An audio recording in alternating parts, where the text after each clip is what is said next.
misalnya Ibu curiganya karena ada beberapa kasus dari yang absen kemarin, ada yang sampai kelompok yang tidak tahu, berarti ada beberapa orang yang tidak pernah membuka Schoology gitu. Dan melihat nilai mid test berarti memang ada dicurigai oleh Ibu ada beberapa orang yang sama sekali mungkin tidak pernah membuka video itu. Jadi sebisa-bisanya aja ya, karena nilainya juga seperti itu. Jadi untuk memastikan Anda mendengarkan, kemudian Ibu menjelaskan reviewnya secara virtual, Ibu memaksa Anda untuk hadir ya, karena seperti biasa absen ini akan tetap terekap untuk menggantikan yang libur misalnya ya, yang kemarin-kemarin. Kan ada tuh yang pada saat libur kemudian Anda merah, padahal nanti di dalam absen di e-notes itu ada tanggalnya gitu. Nah, itu Ibu akan ganti dengan tanggal yang hari ini. Jadi masukkan si absennya. Oke, sambil menunggu teman-teman Anda yang lain masuk, kita bahas dulu mini research. Ada pertanyaan nggak untuk mini research? Sudah dibaca belum handout-nya?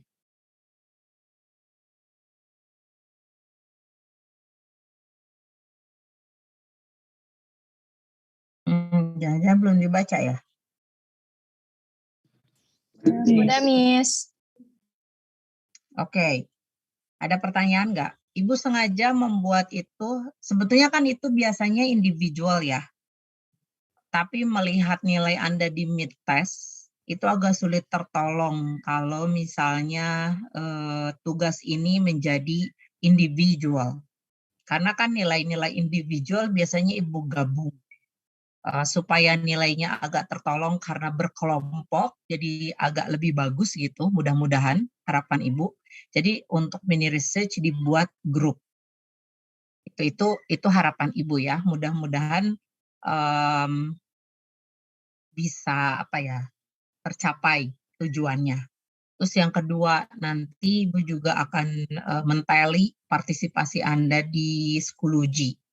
Seperti Ibu bilang, ada mahasiswa yang betul-betul tidak membaca sama sekali Schoology sampai tidak tahu ada pengumuman.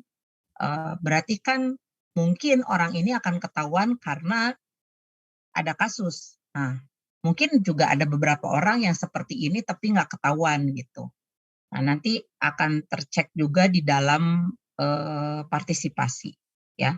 Jadi kalau yang partisipasinya banyak setiap minggu dari week 9 itu akan diteli dan tentu saja akan sesuai dengan waktu, tanggal, dan jamnya. Jadi kalau Anda misalnya dari sekarang masukin itu sudah tidak akan berlaku ya, karena tanggalnya juga akan tercatat ketika Anda memberikan respons. Oke, itu alasan mini research menjadi grup ya, akan lebih memudahkan Anda ketika membuat tulisan sehingga Ibu memberikan waktunya juga sebentar karena bertiga ya atau berkelompok. Kemudian secara nilai juga nanti akan tersupport kan kalau grouping itu kalau yang kurang bisa terangkat oleh temannya yang bagus atau misalnya anak yang tidak rajin terangkat nilainya oleh temannya yang di kelompok yang rajin. Kalau semua dalam kelompok itu tidak rajin, mau nggak mau semua harus rajin kan gitu ya, ingin supaya dapat nilai. Kalau misalnya rajin semua ya itu apalagi nanti nilainya bisa akan lebih baik ya. Topik-topik yang ada di mini research itu, ini kalau Ibu ada WA masuk terdengar enggak oleh Anda? Enggak, Miss. Enggak, Miss. Oh, enggak. Oke. Kalau misalnya terganggu akan Ibu kali. Ya, akan Ibu close. Oke. Topik-topik untuk mini research itu seperti yang ada di silabus. Anda bisa mencari topik tentang Deixis misalnya. Nanti kan Ibu akan jelaskan tentang Deixis. Atau yang kemarin misalnya tentang antonim antonim, hipernim, mencarinya dalam novel, misalnya novelnya Harry Potter, mencari kata-kata yang anonymous, antonim, homonim misalnya, atau yang bersinonim, tapi harus dalam konteks di chapter itu. Jangan sampai begini, Anda ngambil kata acak misalnya di halaman sekian di novelnya Harry Potter. Lalu Anda mencari jawaban yang berhomonimnya bebas. Ketika nanti misalnya di chapter 1 si novelnya Harry Potter itu ada pretty. Lalu Anda mencari sinonimnya sendiri, ya, dengan kata yang lain yang tidak ada di dalam chapter itu. Nah, nggak boleh. Jadi kalau Anda mau membahas tentang synonymous words misalnya, harus ada di teks yang itu. Jadi muncul beberapa sinonim. Oh, ternyata J.K. Rowling itu membuat kalimat itu sebetulnya artinya sama. Misalnya get, obtain, ada gitu di dalam chapter yang sama gitu. Jadi Anda harus bisa menentukan berapa chapter yang akan diambil, dan tentu saja nggak usah semua ya, nggak akan selesai dalam satu buku. Kalau misalnya Anda mau menganalisis synonymous words dalam buku novel misalnya si Harry Potter, misalnya The Chamber misalnya gitu. Jadi cukup satu chapter saja, kan namanya juga mini research ya, bukan skripsi atau bukan analisis discourse analisis yang disukai oleh Pak Fakri. Ini kita hanya belajar cara menganalisis, sehingga nanti ketika Anda akan masuk dalam Royal ya, agak kebantu gitu dengan pemaksaan Ibu membuat mini research. Jadi ketika Anda belajar dengan misalnya Royal, nanti soil misalnya, itu akan agak kebayang, oh ini loh waktu kemarin sinteks disuruh misalnya mini research, oh gitu, jadi agak kebuka. Kan kalau pertama kali mengerjakan itu biasanya nggak tahu apa-apa, ya naon sih, ya udahlah gitu. Tapi nanti akan kebuka, klik gitu, kebuka sedikit-sedikit ya, sama seperti Anda nanti membuat skripsi. Kumaha sih, tapi bab 1, kumaha sih, bab 2, kumaha sih, bab 3, bab 4 mulai terang benderang gitu ya.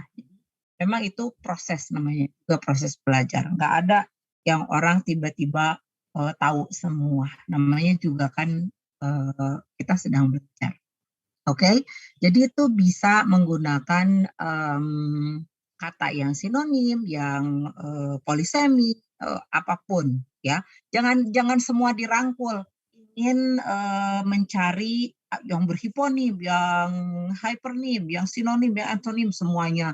Nanti Anda mini research-nya bisa 100 halaman, ya. Cukup satu saja topik yang diambil, ya. Itu kalau mengambil yang synonymous words atau antonym atau converseness dan lain-lain. Kemudian nanti yang deixis yang Ibu akan jelaskan sekarang, kemudian nanti bisa juga function of language, boleh extension, intention, terserah Anda. Pokoknya tentukan bersama kelompoknya. Oke, itu untuk mini research. Ada pertanyaan nggak?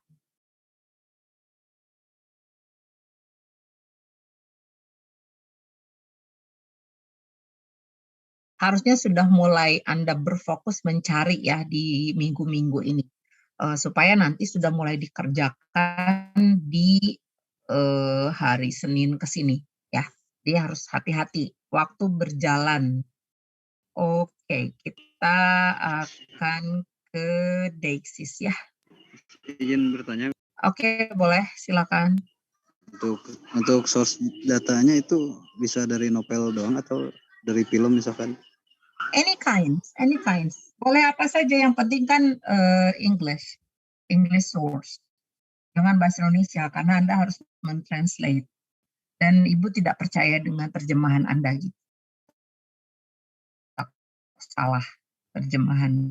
Jadi ambil source yang berbahasa Inggris, novel bahasa Inggris, cerita pendek bahasa Inggris, artikel di koran misalnya, di Jakarta Post, di Reader Digest misalnya. Banyak lah sekarang, tinggal googling. Kalau Anda film, tinggal Miss, boleh. ya, Tapi kan kalau film harus ada skripnya. Ya kan? Skrip filmnya berarti. Bukan filmnya, tapi skripnya. Di menit berapa. Nah, sanggup nggak Anda? Karena kan kalau film Anda harus mendengarkan nggak ada skripnya. Lama itu. ya. Iya, atau itu mentranscribe ya. Kalau Anda misalnya skripsi nanti menginterview lalu mentranscribe hasil interview, itu lama banget. Apalagi nih film, mau berapa menit? 15 menit aja udah banyak itu. Boleh ya, any kinds. Boleh speech. Misalnya Obama speech. Ada banyak metafor nggak di Obama speech? Ada banyak idiom tidak? Kan itu kajiannya semantik, ya. Terus misalnya Donald Trump, misalnya kalau Anda ngefans, ya. Jadi beberapa speech yang berbahasa Inggris itu bisa dijadikan object of the research, sampelnya lah gitu. Ya, tapi kalau misalnya sampel itu kan lebih ke orang, kalau participants itu kualitatif, terus kalau object of research itu lebih ke bendanya. Nanti teorinya sesuai judul Anda, misalnya the analysis of maxim atau the floating of maxim misalnya. The analysis of the floating of maxim in the conversation in discussion misalnya. Anda diskusi pakai Zoom, teman-teman suruh ngomong aja pakai bahasa Inggris. Nah, setelah itu Anda teliti apakah ada floating maxim enggak. Nanti Ibu akan jelaskan tentang maxim. Oke ya, itu intro 15 menit, kita masuk. Kalau Anda masih punya pertanyaan tentang mini research, disimpan dulu, boleh nanti di akhir. Tapi ingatkan Ibu ya, karena Ibu akan sangat cepat ini. Kita banyak materinya. Nanti kalau misalnya sampai jam 8:30 masih belum selesai, sisanya bisa Ibu videokan ya materi. Oke. Mudah-mudahan tapi ini sekarang udah eksis ya.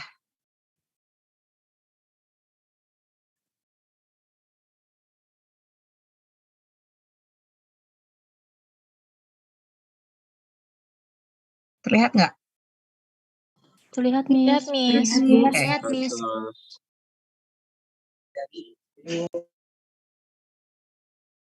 Ya, tidak perlu di slideshow ya, karena Anda kan pakai laptop mungkin atau pakai HP lebih jelas. Tapi kalau ada kesulitan nanti bilang kalau ada yang masih belum jelas.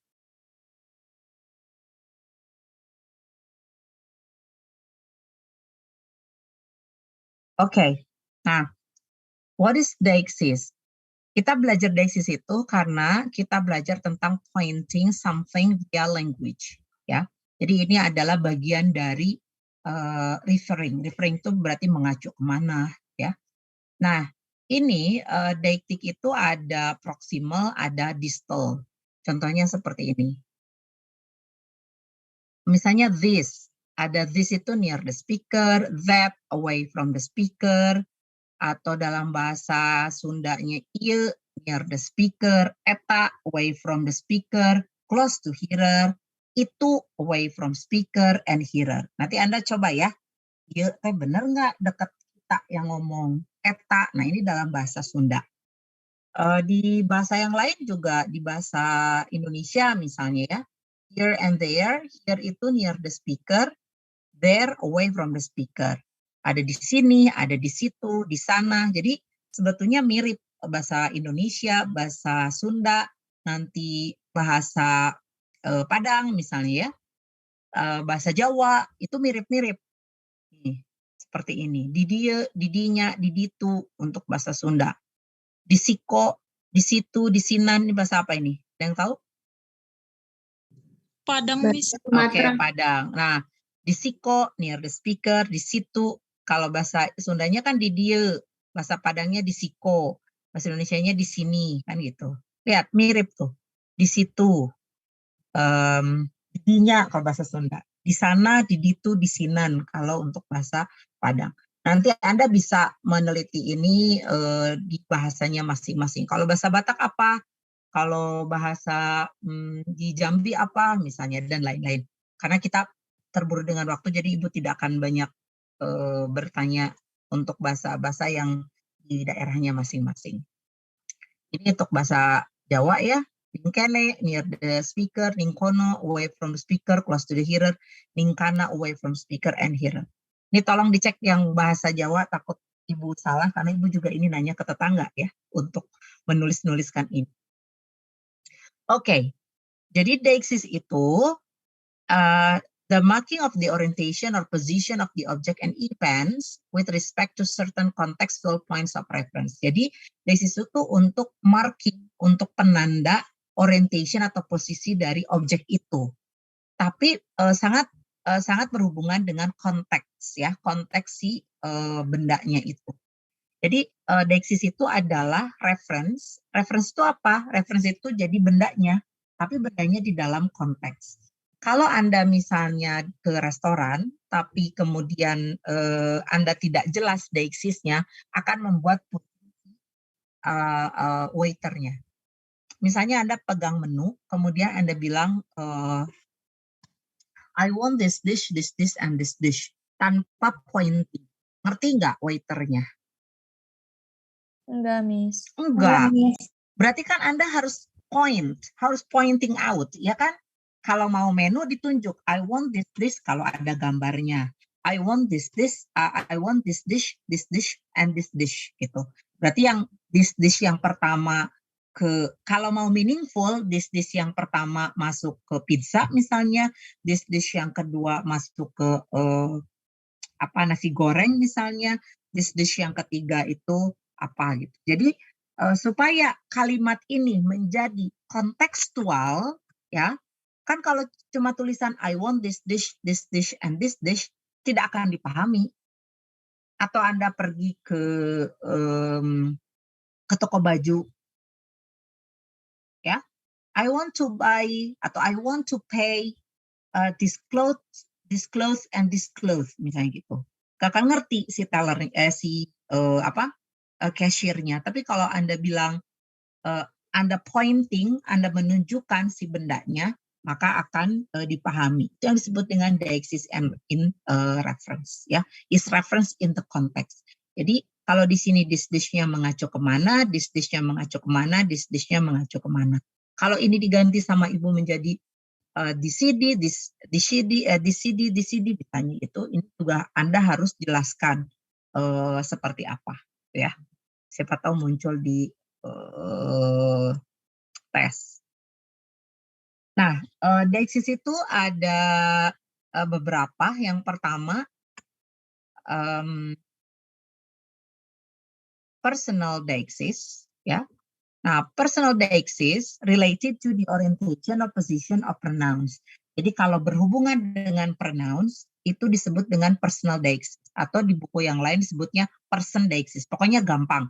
Ada kata personnya. Ini kan personal, satunya lagi person. Jadi sama-sama mengacu terhadap pronouns. Jadi kalau ada they, we, are, you, kemudian proper noun, ya, nama orang, nama tempat, misalnya nama tempatnya tapi di depan, Bandung sebagai proper noun, nah itu disebutnya personal deixis. Oke. Nah, di personal deixis ada yang disebut dengan social deixis, tetapi ini hanya di bahasa tertentu saja. Ya, kalau di bahasa Inggris itu tidak muncul, karena kalau bahasa Inggris ke ayah aja kita bilang you aja oke, gitu ya. Tapi kalau social deixis ini lebih ke bahasa yang memakai undak-usuk bahasa. Kalau di bahasa Sunda ada, misalnya apa ya, ke bapak itu kan beda cara. Ada yang bilang misalnya menunjukkan social relationship. Kan dulu misalnya seperti Ibu pernah jelaskan dulu bunda misalnya ya, itu social relationship-nya berarti seperti apa. Atau misalnya kalau bahasa Sunda mah lebih ke kata kerja misalnya seperti tuang, mam, dahar, neda, itu kan beda-beda ya penggunaannya. Dan di bahasa Inggris tidak muncul. Ini munculnya di bahasa yang lain, di bahasa Jepang yang sudah diteliti oleh si Finnegan, dan Ibu coba analogikan ke bahasa Sunda, tetapi Ibu bisa mencari contohnya yang tadi, yang berbentuk verb. Ya. Yang kedua, special deixis. Nah, special deixis itu yang tadi, ada over there, misalnya here, there, kemudian kalau di sini ditambah dengan verb seperti go, come, ya. Kalau go artinya away from the speaker, lalu come towards the speaker. Jadi I come to you, berarti kita mendekati ke speakernya. Pasti bisa go, berarti kita menjauhi the speakernya. Lalu kata bring and take, I bring the book dengan I take the book, itu bedakan rasanya. Jadi ada yang menjauhi speaker, ada yang mendekati speaker. Kalau this dan that sudah jelas ya. Kalau this berarti near the speaker, that far from the speaker. Nah, ini kategorinya ada near the speaker, little distant from the speaker, far from the speaker. Tapi untuk menentukan a little distant from the speaker ini kan agak sulit karena lebih subjektif. Jadi biasanya akan di sini nih, near the speaker, far from the speaker. Ini batasan yang lebih mudah untuk dipahami. Oke, next, temporal deixis. Temporal deixis itu berhubungan dengan time. Kalau di buku yang lain, di bukunya From itu disebutnya time deixis ya. Temporal deixis itu time deixis.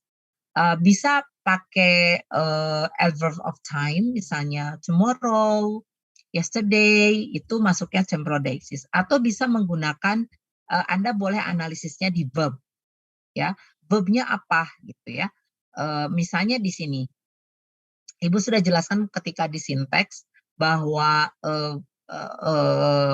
time itu terbagi dua ya. Ada tense, ada past tense, ada present tense. Nah, kalau di temporal deixis itu cuma frameworknya yang Anda ambil. Apakah framework Anda akan di present tense atau Anda akan mengambil past tense? Ketika Anda mengambil present tense, misalnya I sleep, ini berarti present tense. Tetapi ketika I slept berarti non-present tense. Kalau Anda frameworknya adalah past tense, maka I sleep itu non-past tense. Ya, ketika I slept itu past tense. Ngerti nggak? Paham nggak? Oke. Karena Ibu lebih cepat ya ngomongnya ya. Jadi frameworknya Anda mau yang mana? Mau framework yang present atau mau framework yang past? Ketika itu tidak present berarti memakai non-present. Oke. Nah, di dalam temporal deixis kita juga mempelajari tentang textual deixis ya. Textual deixis, teks itu berupa teks. Jadi dia itu mengacunya kemana, pointing kemana ya. The orientation of utterances with respect to other utterances so that they indicate relationship. Jadi ada relationship. Seperti kalimat ini, I met my ex-boyfriend. It really makes me sad. Nah, it ini mengacu kemana? It yang ini mengacunya bukan ke my ex-boyfriend, bukan mengacu ke I met, bukan, tetapi it ini berupa teks, yaitu I met my ex-boyfriend gitu. Nah, ini yang disebut dengan textual deixis. Di dalam reading biasanya ini akan ditanya ya. Anda penting belajar Deixis ini karena ini kan berupa reference. Kalau Anda di reading itu selalu ditanya misalnya, what does it refer to? Kan gitu ya. What does she refer to? What does he refer to? Nah, ini kalau Anda tidak paham, kalau kita kaitkan dengan semantik dan Anda tidak paham antara yang reference itu kemana, maka jawabannya biasanya salah, ya. Karena kalau di dalam soal-soal berbahasa Inggris kayak di TOEFL test itu nggak jauh. Biasanya yang ditanya itu kalau nggak it, kalau nggak they. He dan she itu jarang muncul ya, tapi yang banyak itu it itu reverse kemana, they reverse kemana. Jadi tinggal dicek apakah itu berbentuk textual deixis atau berbentuk hanya word saja, gitu ya. Kalau it-nya it saja, bisa saja Anda menjawab benda, tapi kalau it-nya textual deixis itu berupa close seperti ini. I met my ex-boyfriend. Oke, ada pertanyaan untuk deixis?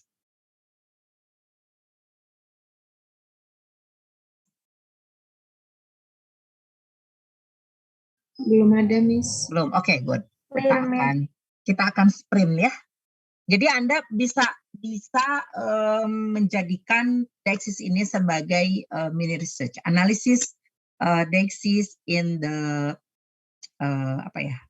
novel yang tadi Harry Potter chapter 1 misalnya. Jadi Anda cari mana personal deixis, mana yang spatial deixis, mana yang temporal deixis, mana yang termasuk textual. Kalau yang sosial nggak mungkin karena itu berbentuk teksnya berbahasa Inggris ya, kecuali Anda jago bahasa Jepang baru bisa dianalisis. Oke, next masuk ke componential analysis.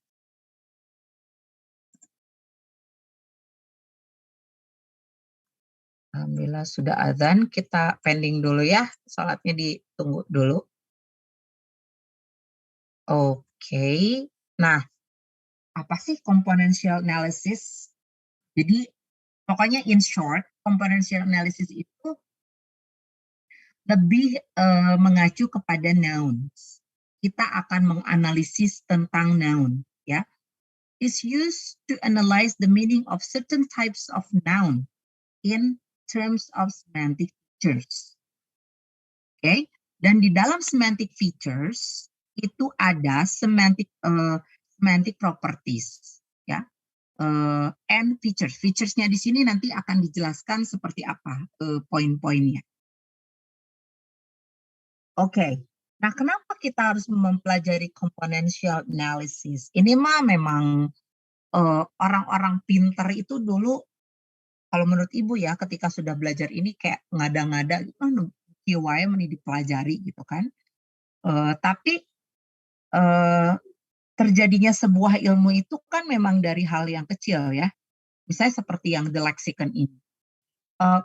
Kepala kita itu sebetulnya di awal itu sudah penuh dengan lexicon. Jadi kita itu disebut dengan walking dictionary. Yang disebut dengan walking dictionary itu si otak kita itu bisa mempredik si kata benda ini seperti apa, ya. Jadi your knowledge, your background knowledge, kalau disebutnya your background knowledge atau kalau bahasa umumnya itu skemata, ya, your skemata. Kalau di semantik namanya lexicon. Itu permits you to use the words appropriately in sentence and to understand them. Jadi kita tuh sebetulnya bisa ngira-ngira kalau tiba-tiba muncul Milo, oh ini pasti nama. Otak kita tuh sudah bisa mengarahkan ke situ, tinggal, ya. Dan kalau udah gede ini kayaknya gampang ya. Ini mah verb, ini mah ini. Nah, Ibu ketika mengajarkan anak kemarin waktu PAT, penilaian akhir tahun PAT itu. Anak Ibu tuh masih kesulitan, gak kayak kita karena udah dewasa kan. Ketika misalnya gini, Dek, yang mana kata barang, yang mana kata kerja, itu masih pusing loh. Kenapa? Karena leksikonnya itu belum banyak gitu. Nah, mental storehouse-nya ini belum banyak. Ya, your mental storehouse of information about words and morphemes is what we have been calling the lexicon. Jadi, ketika ibu kasih kalimat misalnya apa ya si adik,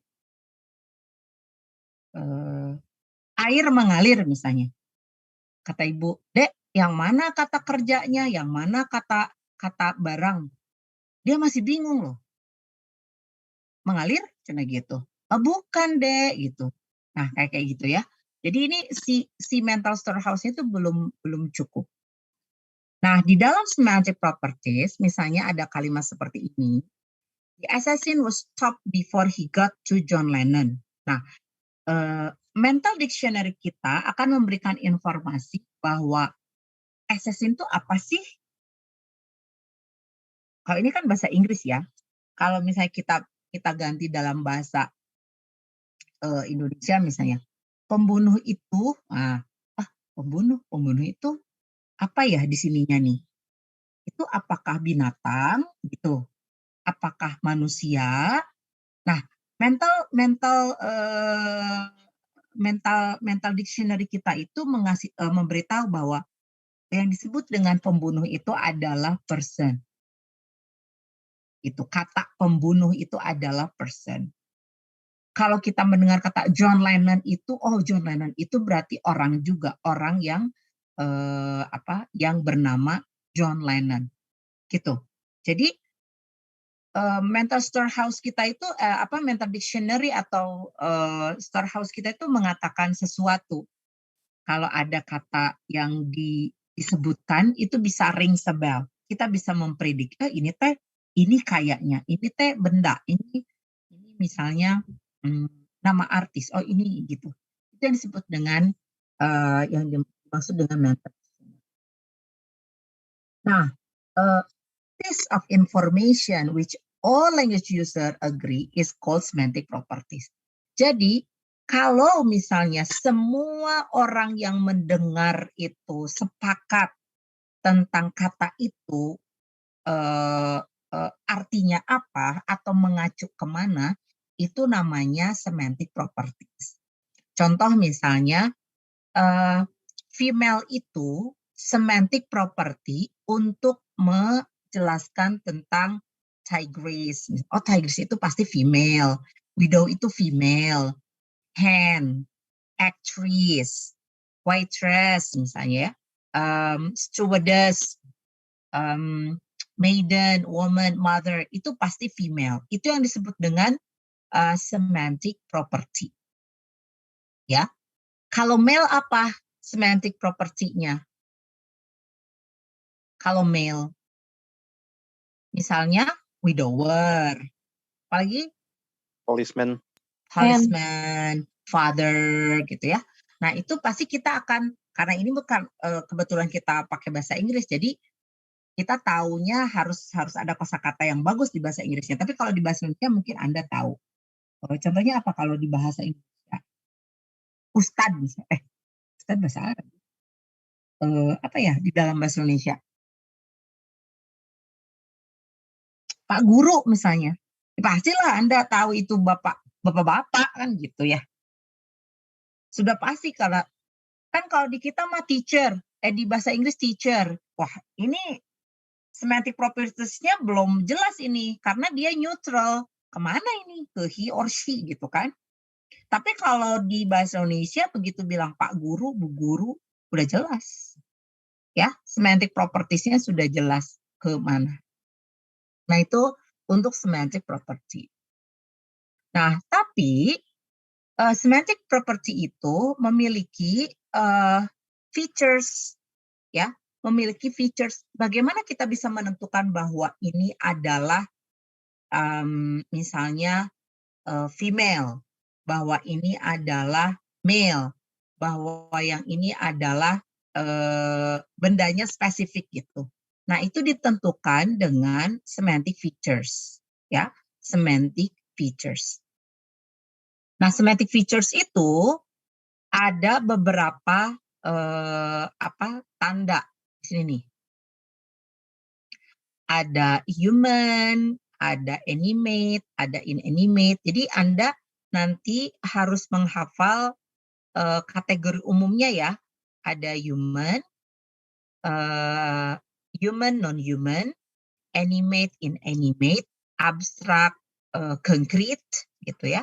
Nanti kemudian ditambahkan di bawahnya bisa female atau adult atau young dan lain-lain. Contohnya misalnya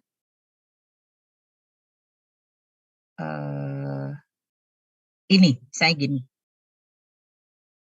Ini kategorinya door, ya, door. Door itu noun bukan? Noun. Ya, Noun. Nah, kalau noun berarti Anda tulis di sini plus. Gitu. Ya. Concrete enggak? Abstrak or concrete? Nah, Oke. Jadi Anda tulis plus. Animate, hidup tidak? Tidak. Berarti minus. Minus. Gitu. Human? No. Nah, gitu. Jadi, apa yang membedakan door dengan nurse? Ini akan di sini sama. Nounnya plus concrete, concrete. Animate, animate. Jadi kalau nurse plus noun plus concrete plus animate plus human. Ngerti nggak? Ya ngerti, Miss. Oke. Nah, Miss, boleh nggak kita menggunakan kata non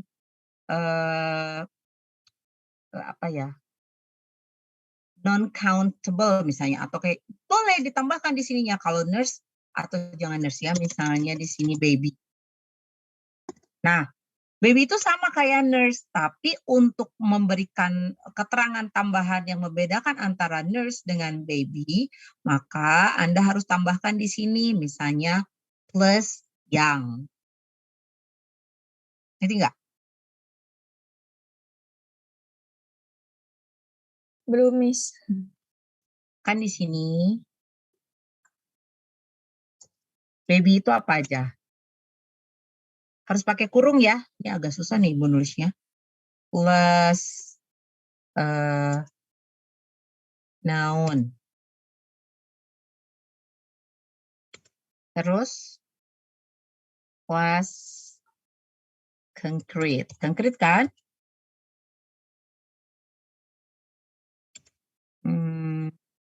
Animate? Yes.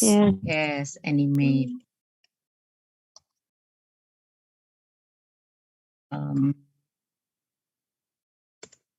Human? Yes. Yes, human. Nah, kalau gini kan apa bedanya dengan nurse? Kan gitu. Betul nggak?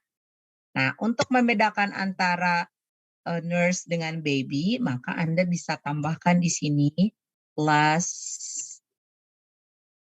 yang itu.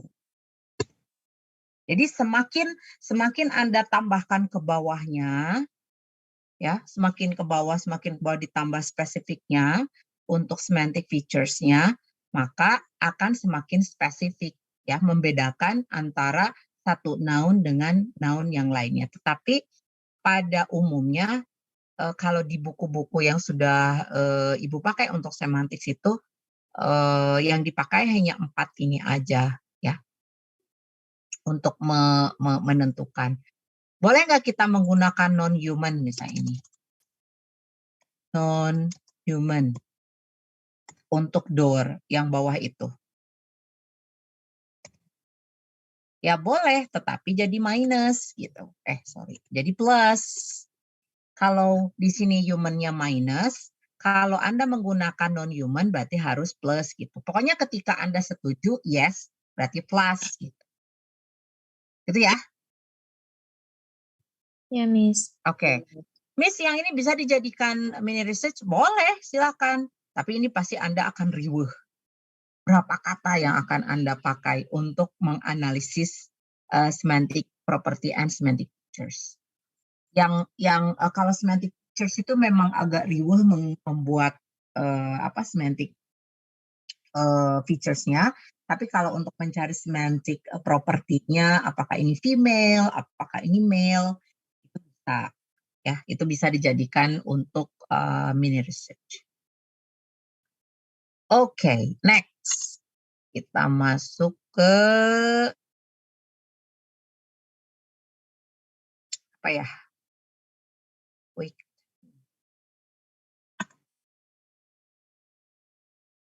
Ini. Conceptual system, ini sedikit ya. Conceptual. Nah, apa sih conceptual system? Conceptual system is apa? Is a system which reveal how meaning is expressed through language, which is capable to organize and classify every imaginable aspect of our experience, ya, from inner feelings, perceptions, cultural, social phenomena. Jadi kayak apa sih gitu? Jadi si conceptual system itu adalah sistem konsep yang nanti akan sangat berhubungan dengan persepsi, feeling kita terhadap sesuatu. Yang gini aja sampai diteliti oleh si linguis, ahli bahasa. Ya, mereka tuh suka nyari yang aneh-aneh gitu untuk topik-topik tertentu, ya. Kalau bisa penemuannya tentang ini, oh ini namanya conceptual system. Itu gunanya kalau misalnya kita membuat penelitian nanti menjadi satu teori gitu. Nah, si ahli-ahli bahasa ini membuat ini menjadi satu term namanya conceptual system. Nah, apa saja kalau di dalam cakupan yang Ibu tambahkan di sini untuk Anda hanya 2 ya. Hanya ada fuzzy concept dan graded membership. Nah, fuzzy concept itu apa? Fuzzy itu apa? Fuzzy. Ada yang tahu artinya fuzzy? Unclear. Ya, tidak jelas. Tidak jelas. Jadi konsepnya menjadi tidak jelas, ya, dan tidak bisa tidak ada clear cut. Tidak ada clear cut. Gimana ini? Jadi lebih apa ya? Subjektif, tergantung dari seseorang. Contohnya kaya, rich. Kaya itu apa? Kaya itu persepsinya, feelingnya, imajinasi seseorang tentang kaya itu berbeda-beda tergantung dari si orangnya. Kaya menurut mahasiswa itu apa? Nongkrong di kafe tiap hari. Nongkrong di kafe tiap hari atau tiap awal bulan, itu pasti kaya mahasiswa. Itu yang disebut dengan kaya. Persepsi kaya untuk Raffi Ahmad apa? Beli pesawat. Crazy Rich. Beli pesawat. Klub bola. Kalau kaya menurut Dina apa? Din?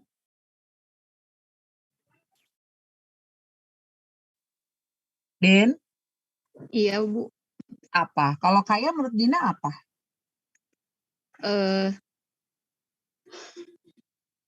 Kecukupan, Bu. Cukup beli mobil, ya. Iya, Bu. Cukup. Kalau mau beli bakso cukup, mau beli mobil cukup, beli HP cukup gitu. Jadi kaya itu beda-beda ya. Beda loh, bener loh. Orang desa bilang Beng Harte apa? Punya mobil. Di kota mah kaya tuh bukan punya mobil, kan gitu. Mau di desa mah kan kalau punya yang disebut dengan kaya,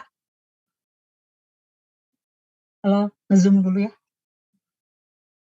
Wait, oke. Sorry, ini ada saudara ibu dari Lampung. Oke ya, gitu. Jadi kaya menurut orang zaman dulu dengan zaman sekarang juga berbeda. Kalau zaman dulu ibu aja misalnya ibunya ibu, yang namanya kaya itu kan punya emas banyak, punya tanah di mana-mana gitu. Itu kaya menurut orang tua zaman dulu. Kalau kaya menurut yang sekarang punya investasi saham di mana-mana. Gitu kan? Bisa yang disebut dengan kaya itu bisa traveling kemana-mana. Itu kaya zamannya sekarang. Ada lagi yang kaya zaman sekarang itu. Nah itu kan tidak ada clear cut. Nah sama dengan kata genius, clean, fast, strong. Kayak bersih aja. Rapi aja. Apa definisi rapi untuk Anda?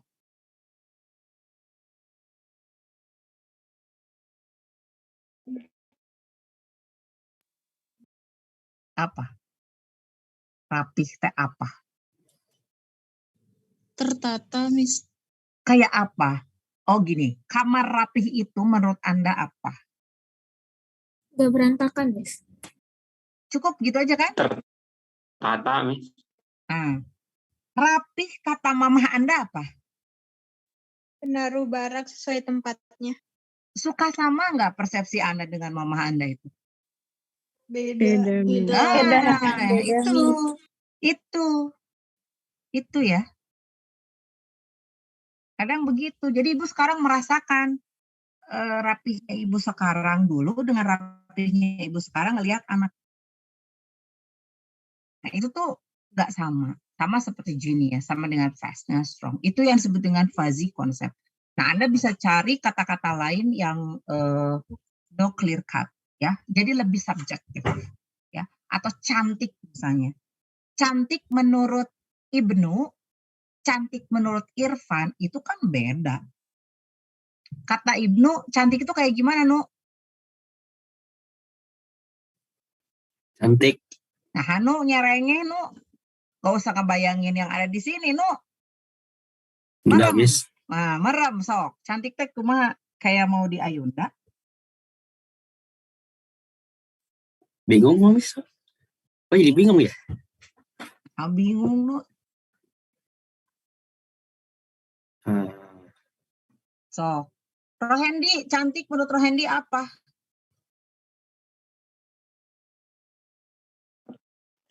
Cantik menurut saya itu yang ini, Miss, yang bersih hati, bersih pikiran. Emang kelihatan yang itu tetep we ngeceng pertama kali mah wajahna heula. Hati mah akan kelihatan ya. Cantik menurut Rohendi. Nah, jadi Anda harus apa ya? Itu yang sebenarnya fuzzy konsep.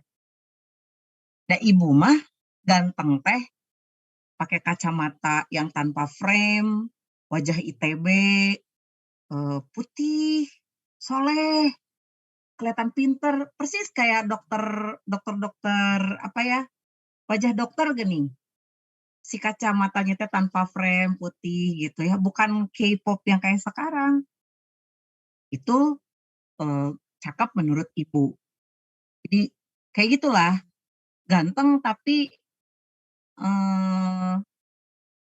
apa ya, soleh gitu kelihatannya teh, bager. Tapi kan ada juga yang orang bilang ganteng itu kan ada antingnya, ya kan? Ada antingnya, terus rambutnya gondrong. Tapi sok sholat misalnya teh, ada yang begitu. Nah, macam-macam. Makanya Anda nanti cari the analysis of fuzzy concept for certain people. Caranya gimana? Nah, kalau mini research, Anda harus cari, harus memberikan link Google Form ke teman-teman sekelas. menurut kamu yang dimaksud dengan rich itu apa? Misalnya kalau mencari fuzzy concept. Jadi Anda mini research itu harus menggunakan sampel atau interview. Ya, harus interview. Kata ini itu sebetulnya mereka punya konsep yang sama. Kalau tidak sama, very subjektif, berarti itu masuknya ke fuzzy concept. Kayak tadi itu. Gelis teh siga kumaha sih, kasep teh siga kumaha, nu soleh teh siga kumaha, nu bager teh siga kumaha. Nah, makanya ketika Anda melaksanakan nanti skripsi, harus ada instrumen penjelas. Kalau skripsi ya, ada ini mah mini research. Yang dimaksud dengan misalnya, apa ya?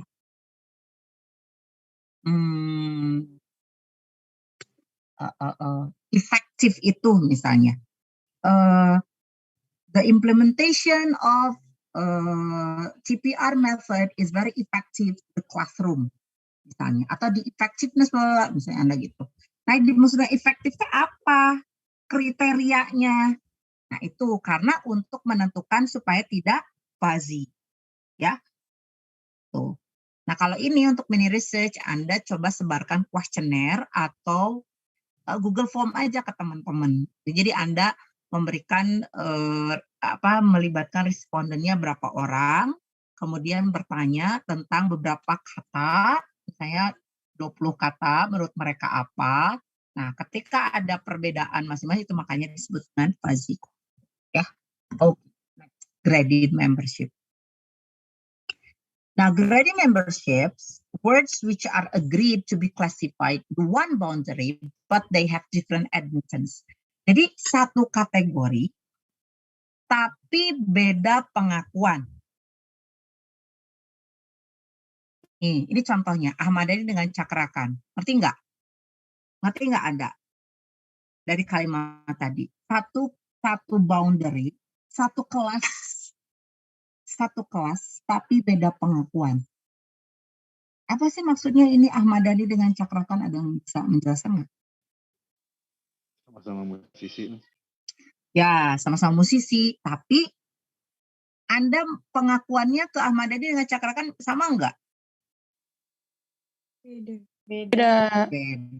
Nah, sama seperti Anda mengakui kami dosen-dosen. Ini bisa dijadikan mini research. Bagaimana pengakuan Anda terhadap Pak Sajidin, Ibu Unia, itu graded membership loh. Itu kategorinya graded membership. Apa gitu. Bisa, tapi harus dibandingkan dalam satu kriteria aja. Jangan banyak-banyak karena ini mini research. Ya. Misalnya dari kriteria banyak tugas. Pengakuan Anda terhadap Pak Sajidin misalnya dengan Ibu, sama-sama dosen kan? Sama-sama dosen mata kuliah Anda.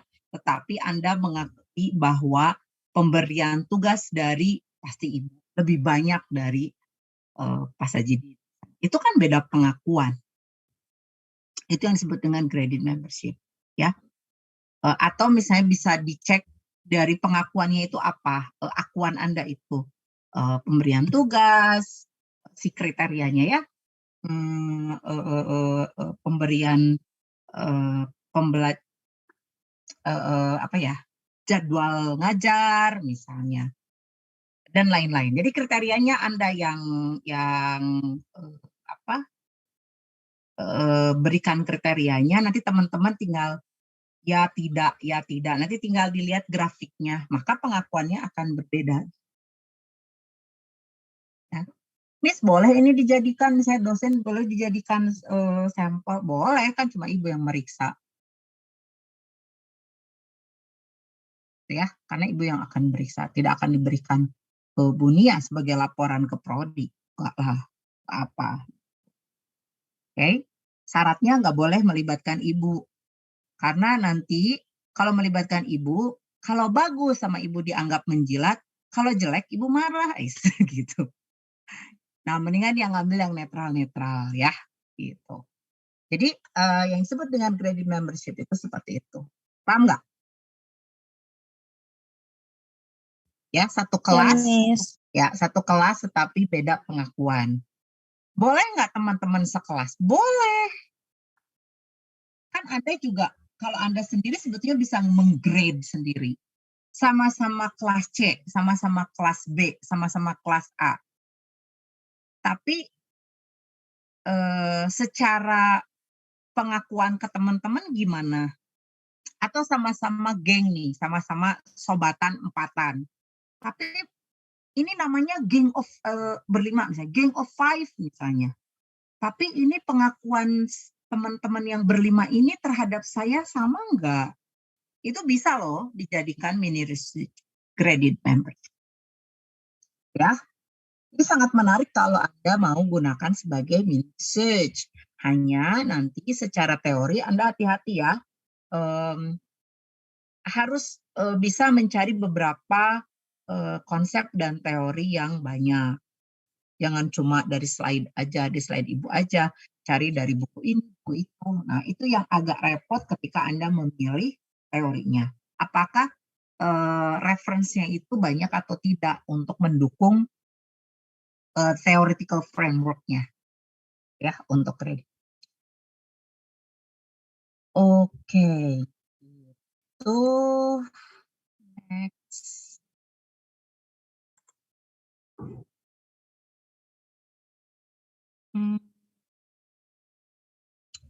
Semantic rules. Oke. Nah,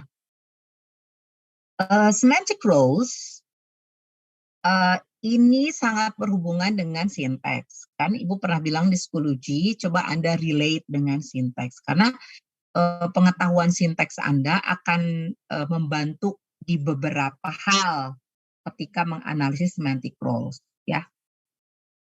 Nah, di sini Anda lihat, in analyzing the meaning, word, form, and function are not enough to have the analysis. Jadi, kalau Anda hanya belajar sinteks saja, tidak akan cukup. Ya, oh iya, ini misalnya subjek, alien subjek, bit verb, ya, a hunter object. Lalu Anda teliti lagi ada noun, ada verb, ada noun. Nah, di sini sedangkan kalimat itu kan harus memiliki arti, ya. And each sentence has a noun phrase whose meaning is constructed into the role played by its relation to the verb. Jadi si noun ini, nah semantic rules itu akan mempelajari tentang noun juga, ya, noun dan beberapa noun yang dihubungkan ke verb. Okay. So the notion how a noun or a noun phrase contributes to the state, action, or situation, ya, itu disebut semantic role. Jadi noun atau noun yang berkontribusi terhadap state, action, or situation itu sebutnya semantic roles. Nah, jadi di sini semantic roles itu lebih melihat noun phrase-nya atau noun-nya yang nanti beberapa akan dihubungkan terhadap verb di dalam kalimat.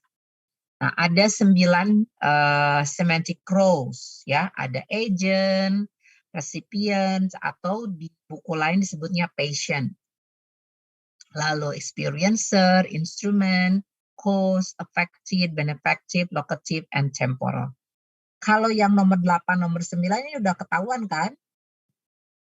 Ya, udah ketahuan kan? Locative, temporal, tadi kan sudah sangat berhubungan dengan deixis. Temporal deixis berhubungan dengan apa? Jadi, kalau 8, 9 ini agak mudah. Nah, kita lihat yang pertama, agent. Nah, lihat. Agent is the one that is responsible for initiating the action. Jadi, agent itu adalah apa? Sesuatu yang responsible untuk menginisiasi action. Ini kan sama seperti subjek. Jadi, kalau di syntax, di grammar, di structure, namanya itu subject. Kalau di semantics, ya di dalam framework of semantic role namanya agent. Tuh. Jadi enak kan? Oh, agent. Nah, recipient or patient, the one undergoes a certain change of state, it receives action from the agent. Ini kira-kira apa kalau di sintaks atau di structure? Objek, Miss. Nah, objek, enak kan? Oke, agent sama dengan subject, recipient or patient itu sama dengan objek. Nah, sampai sini dulu masih mudah. Nah, baru masuk ke yang berikutnya. Experiencer, the one or thing that experiences, ya, yang mengalami pengalaman or receives a physical or mental sensation. Lihat di sini. Minan. Oh, Minan ini subjek. Nah, Anda jangan tiba-tiba, oh ini pasti agent. Lihat dulu verb sebelahnya. Ya. Kalau si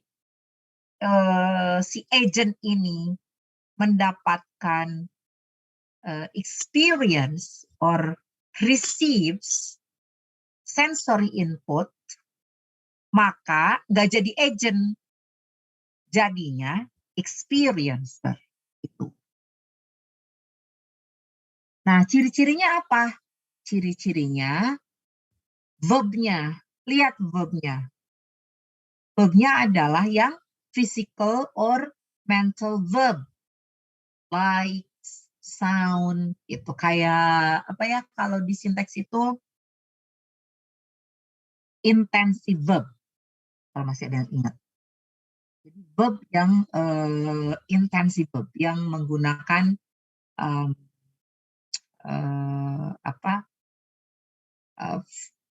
physical verb. Ya. Nah, bisa juga posisinya di objek. Anda jangan ujug-ujug ini jadi patient or recipient. Lihat lagi verbnya. Ya. Najwa always surprises. Kok ini Ali? Ya, betul. Najwa always surprises Ali with her look. Nah, siapa yang diberikan surprise? Ali. Maka Ali sebagai experiencer. Itu. Nah, itu harus hati-hati ketika Anda, kalau tadi baru tahu agent dengan recipient, jangan semuanya langsung disamaratakan, cek dulu verbnya, ya, untuk experience. Next, instrument. Nah, kalau instrument apa? The one as the intermediary through which agent performs the action. Jadi kalau ada benda yang menjadi intermediary itu apa ya? Perantara. Ya. Sesuatu yang menjadi perantara di mana si agent itu melaksanakan action. Kayak, the small key can open the box. Ini nggak mungkin kan kunci tiba-tiba membuka box. Pasti ada seseorang. Nah, itu si agent. Tetapi si agent ini tidak disebutkan. Dia tersirat di sini, ya. Nah, tapi yang membuka box itu adalah kuncinya yang digerakkan oleh si agent. Maka yang seperti ini disebutnya instrument. Itu. Contoh lainnya misalnya program, misalnya SPSS misalnya. SPSS versi berapa misalnya 2.6 counts the results of the findings misalnya. Ya, atau the data is calculated by SPSS. Nah, nanti kalau diganti SPSS-nya ke depan, itu sebagai alat yang menghitungnya. Tapi kan yang menggerakkan SPSS-nya siapa? Itu adalah agent-nya. Itu yang disebut dengan instrument. Next, cause. ya, cause.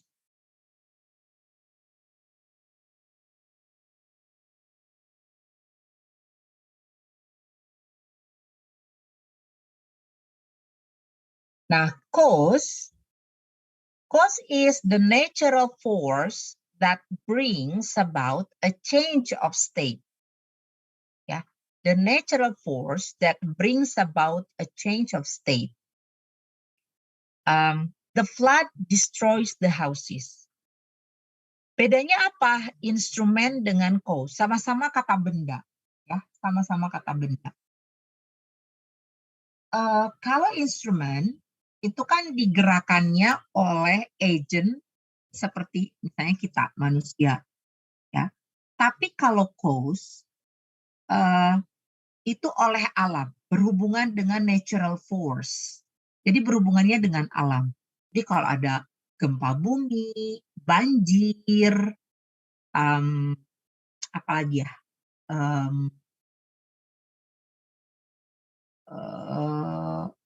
the hurricane misalnya ya, angin topan dan lain-lain yang berhubungan dengan alam, bencana alam ya. Nah itu disebutnya cause. Itu cause. Kalau tadi, kalau instrumen beda kan? Beda ya. Kalau instrumen itu benda yang digerakkannya oleh kita, kalau cause digerakkannya oleh Allah Subhanahu wa Ta'ala. Itu kalau kita orang yang beriman, pasti itu ada hubungannya sama takdir Allah misalnya. Itu cause. Okay, next, affected.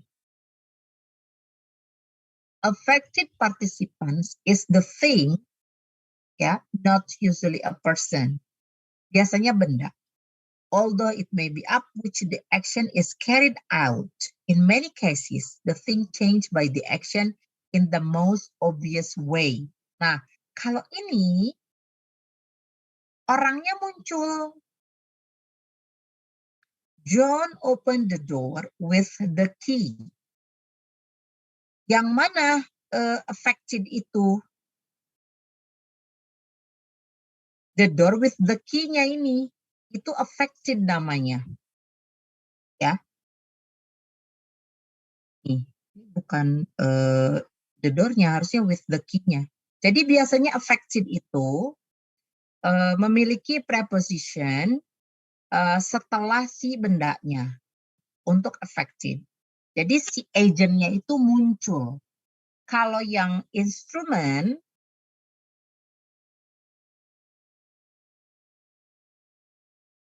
nah kalau instrumen si agentnya nggak kelihatan. Itu. Oke. Nah, sekarang benefactive.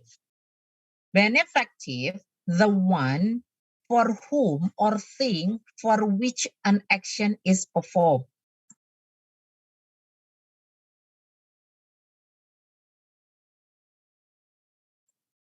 So benefactive, the one for whom or thing for which action is performed. Ini kayak ujungnya ke siapa? Ya, ujungnya action ini untuk siapa? Nah, ini memunculkan juga preposition. Riva has the message to me for Faiz. Benefactive itu yang mana? Kan di sini kita punya 3 noun. Ada Riva, ada me, ada Faiz. Nah, benefactive itu benda yang si action itu performnya itu ujungnya di mana. Nah, makanya di sini dimerahin itu kata Faiz. Ya. Faiz itu sebagai benefactive. The terrorist sent the prime minister a letter bomb. Yang mana? Yang mana benefactive-nya ini?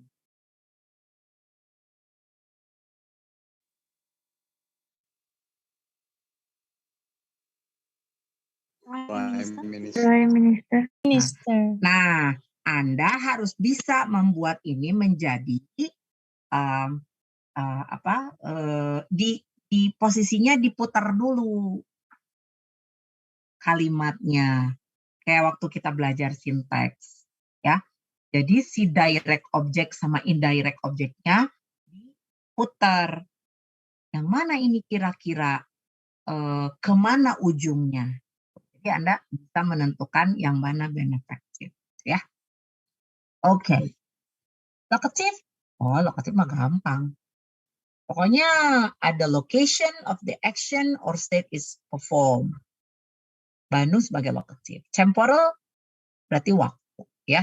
Ini kalau Ibu kasih kalimat kayak gini, I will come to Bandung tomorrow. Ini bisa kalau secara semantic roles tomorrow-nya adalah temporal. Kalau kita berbicara tentang deixis, ini namanya temporal deixis. I will come to Bandung. Nih lihat. Will come, I-nya sebagai personal deixis, will come to Bandungnya adalah spatial deixis. Itu.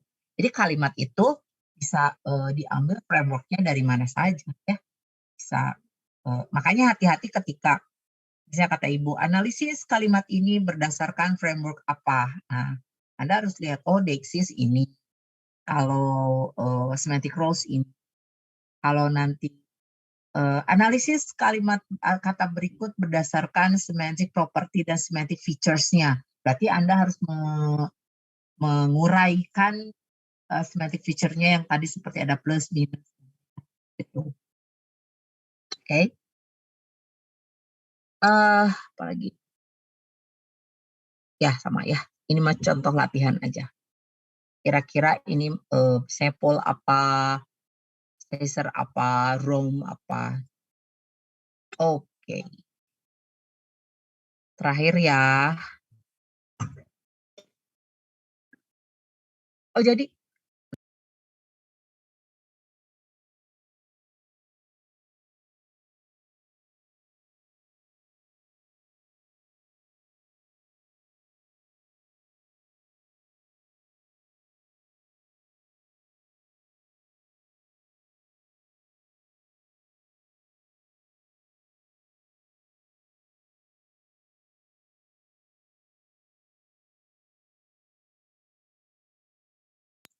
oke, sorry ya.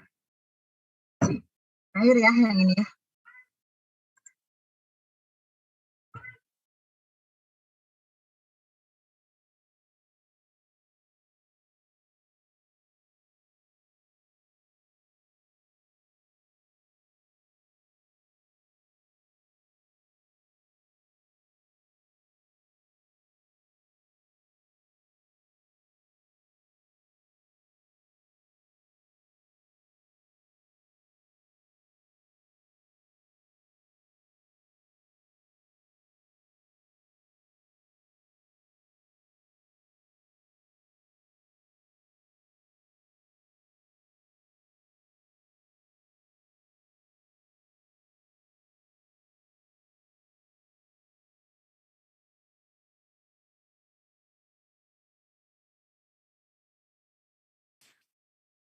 Oke, ini terakhir ya, maximum conversation.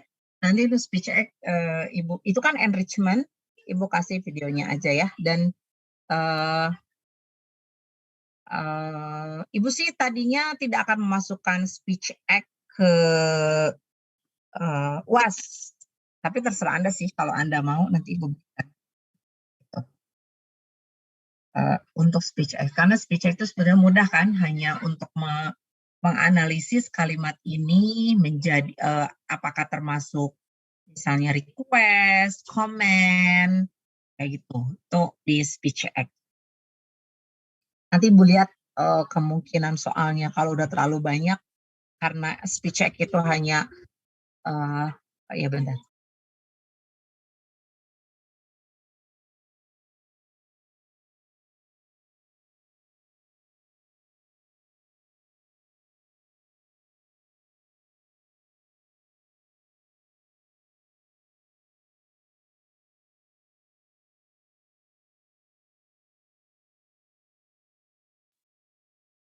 Oke. Maxim of conversation. Nah, ini background-nya ya. People communicate with each other to express or share the objective idea or opinion. Thus, the interlocutors to speakers or hearers. Kalau Anda mendengar kata interlocutors berarti menggabungkan keduanya. Kalau speaker ya speaker berarti yang berbicara. Kalau hearer berarti yang. Tapi kalau ketika Anda bilang interlocutors berarti both, ya. Should cooperate in communication. Jadi pada maxim ini, maxim of conversation itu, kita sebagai penuturnya dan orang yang mendengarnya harus bekerja sama supaya komunikasi kita lancar. Itu yang disebut dengan maxim. Pak Ridwan Kamil. Iya. Oke. Ya, jadi harus komunikasinya harus kena, harus ada cooperation. Nah ya, kalau hearer and speaker-nya tidak kerjasama, maka proses komunikasinya itu akan tidak tercapai. Jadi kayak kalau Anda suka bilang jaka sembung bawa golok, nah nyambung golok tanya. Nah itu salah satu dari efek speaker and hearer-nya itu tidak bekerja sama, ya. Dan ini penting maxim of conversation itu karena ini dasar dari komunikasi, ya, dasar dari komunikasi.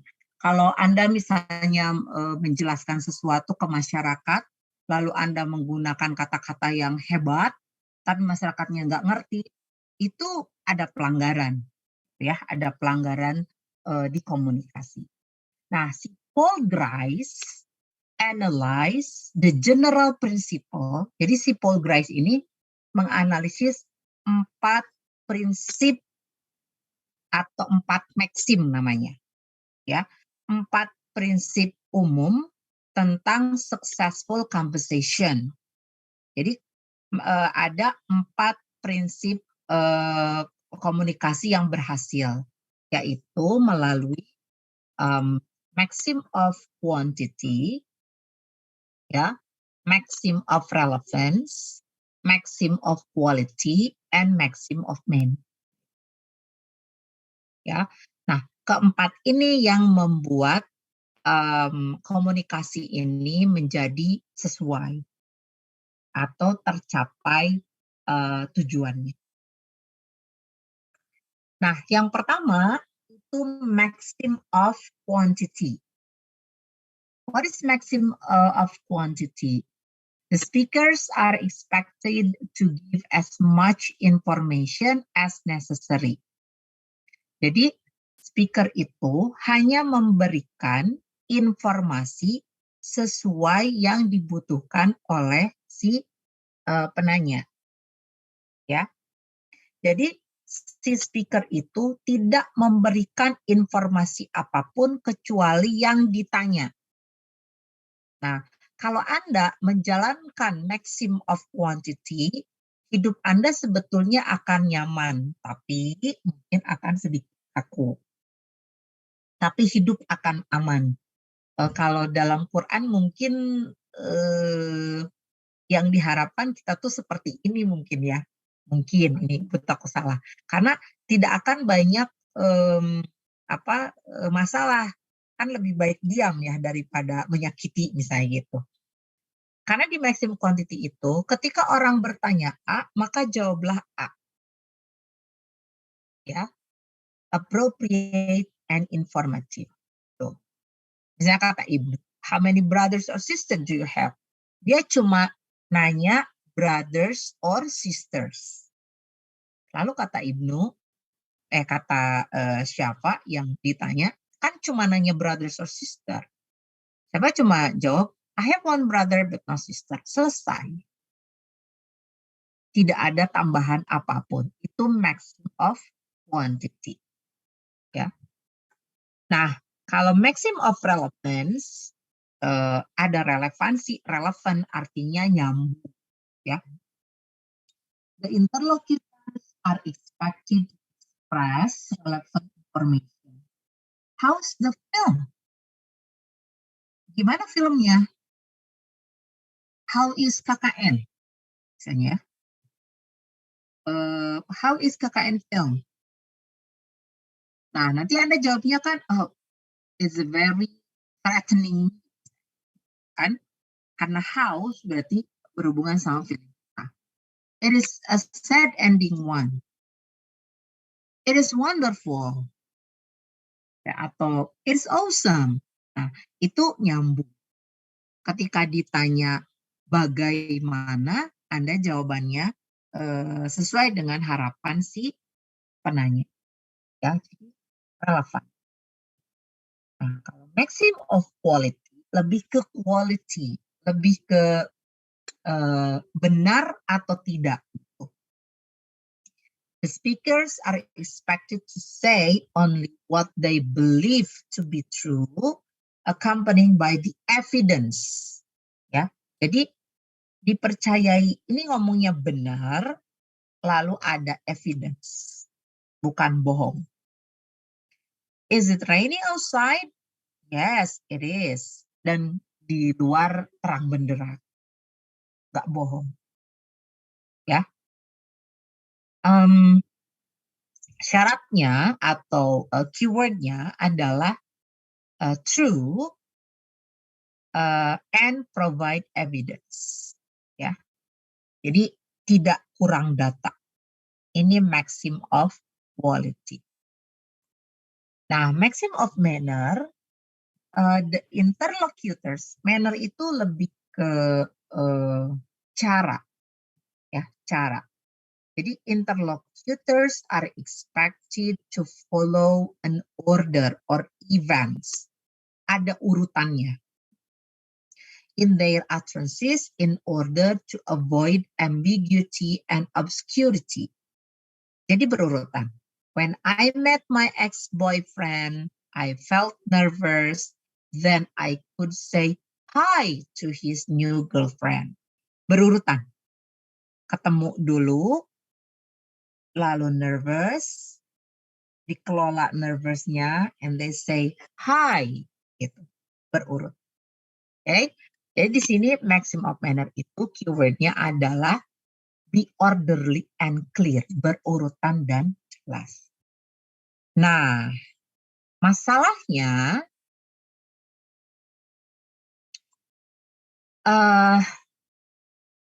cooperative principle itu, whatever your response is, I assume that you are cooperative. Nah, tapi ada saja komunikasi yang tidak berjalan dengan lancar karena the interlocutor or one of the interlocutors break the rule. Ya, namanya itu violation. Nah, namanya violation. Violation of cooperative principle. Contoh tadi di maxim of quantity. Kan Ibnu cuma tanya, how many brothers or sisters do you have? Siapa harusnya jawabnya cuma I have one brother but no sister. Tapi kemudian siapa ngomong lagi, my brother is 12 years old. He lives with my uncle due to financial crisis. My sister had never brought out to the world because my mother has cancer in her pregnancy. Nah, ini informasi yang pakai warna hijau itu, informasi yang tidak ditanyakan oleh Ibnu. Nah, kalau Syafa sampai memberikan informasi yang ditandai hijau itu, berarti Syafa violates maxim of quantity. Sering tidak terjadi di dalam komunikasi? Sering, Miss. Sering banget. Nah, Anda ini bisa dijadikan research. Gampang banget yang ini.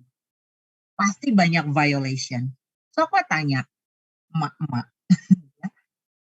Atau misalnya Anda pada saat menunggu antri, di mana saja? Mau antri di rumah sakit atau di poliklinik, pasti banyak violation ini. Jadi ibu tuh gara-gara ini tuh ya otaknya tuh kacau ini ya. Kalau si ibunya udah Neng, saya teh damang naon gitu ya. Oh ibu, bisa kasih tahu aja. Udah kan ibu cuma gitu kan. Maximum of quantity dong, ya. Nah, tapi kalau misalnya pas ibu bilang, ibu teh damang naon? Oh si ibunya, iya Neng, kamari teh. Oh dia cerita dulu dong. Karena jawabannya cuma tinggal mah misalnya gitu ya. Ini enggak kan? Neng kamari tehnya teh kieu panjang. Ya cuma senyum aja. Kata ibu, oh ini oke. Violation of maxim of quantity. Ini sering terjadi. Nah, nanti Anda kalau sudah belajar ini akan aware loh. Akan aware. Jadi kalau misalnya di side itu ya, ada rapat, Anda rekam aja. Ketika ada yang nanya jawabannya ini, Anda rekam. Ya, nah, ini bisa nggak dalam bahasa Indonesia? Bisa kalau itu. Tapi Anda harus terjemahkan. Nah, kalau misalnya waktunya hanya seminggu, kemudian Anda harus menerjemahkan, transkripsikan si percakapan itu agak sulit. Kecuali konteksnya konteks sedang diskusi misalnya, atau konteks yang memang menggunakan bahasa Inggris. Sering terjadi ya untuk maxim of quantity. Nah, bagaimana dengan maxim of relevance?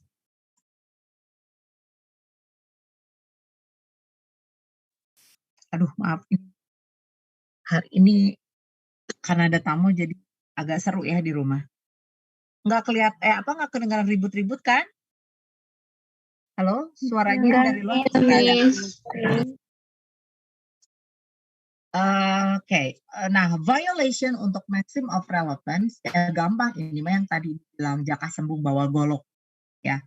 Kalau ditanya A, jawabannya B, itu nyambung. Ini ngomongin film, jawabannya tentang lukisan. Jadi orang yang sedang tidak fokus, orang yang nggak fokus itu pasti jawabannya akan maxim of relevance. Kasusnya seperti kasus si bolot misalnya, tapi itu settingan kan ya kalau bolot itu violation of maxim of relevance. Oke. Next, maxim of quality. Ya, kalau ini kan tinggal, is it true? Do you have the evidence? Kalau bohong berarti menyalahi maxim of quality. Bilang misalnya, is it playing outside? No. Bright. Brightnya aja sudah maxim of quality. Plus ada evidence raining, ya sudah, itu violation. Itu mah contoh yang gampang. Yang lain gimana? Misalnya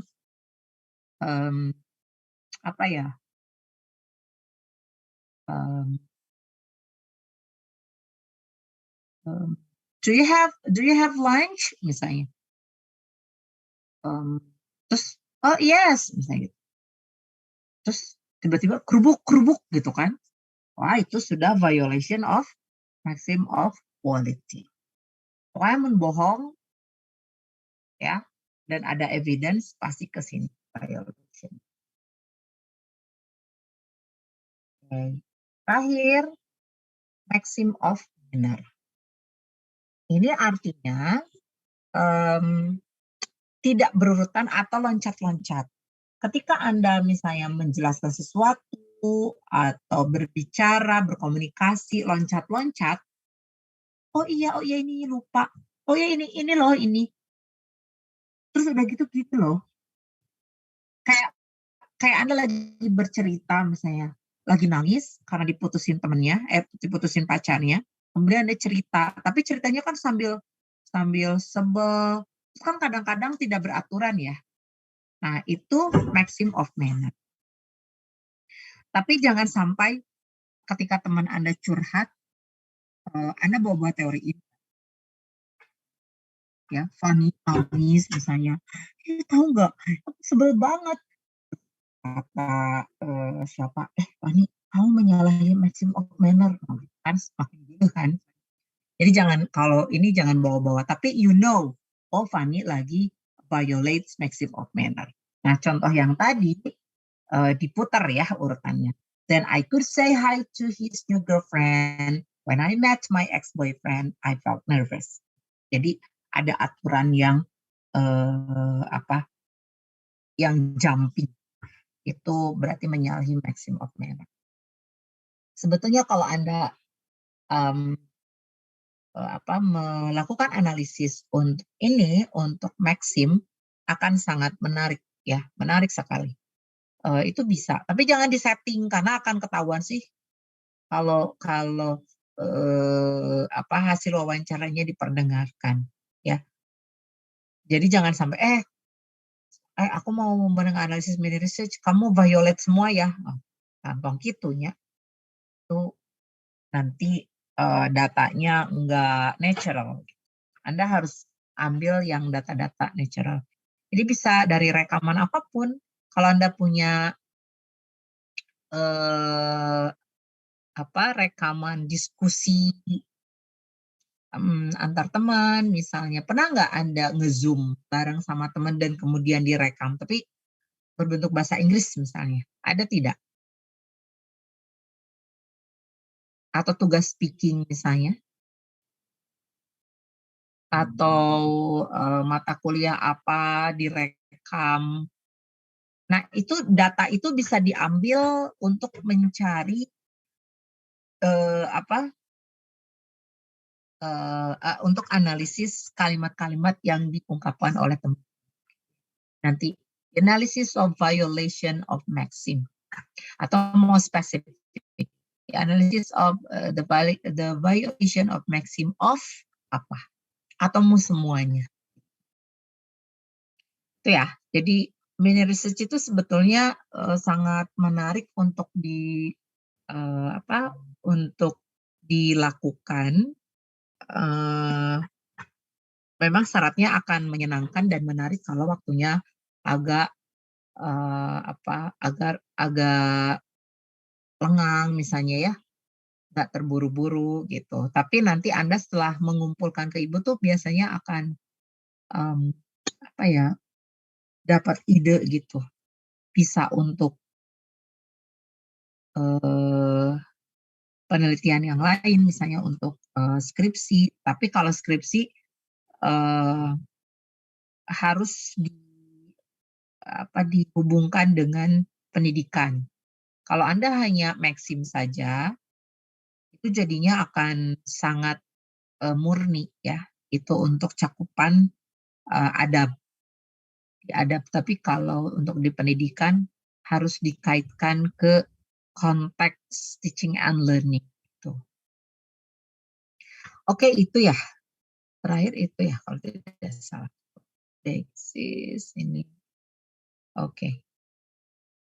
Any question? Miss boleh bertanya?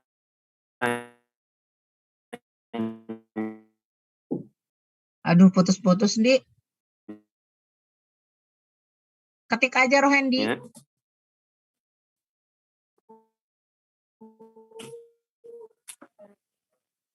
Nah.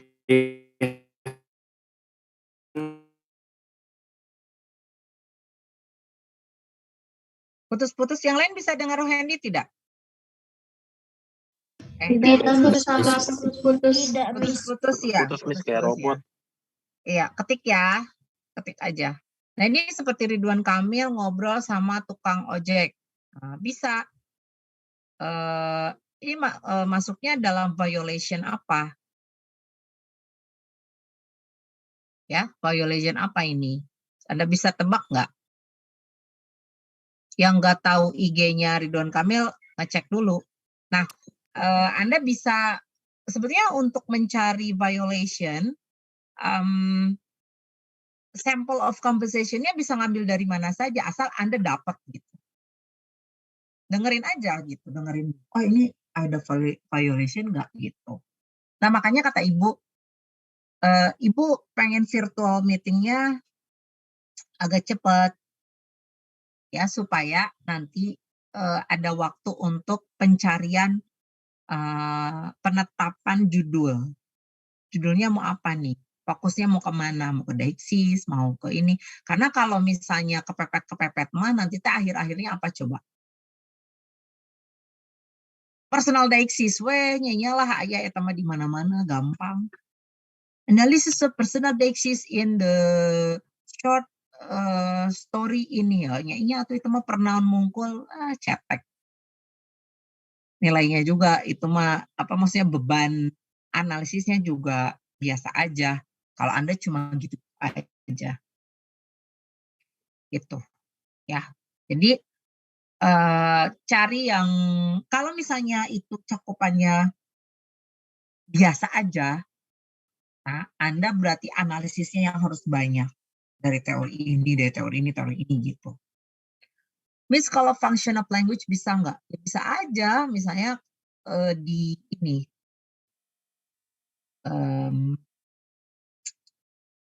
affective meaning.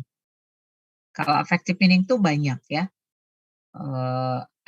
Interjection itu menunjukkan affective meaning nanti.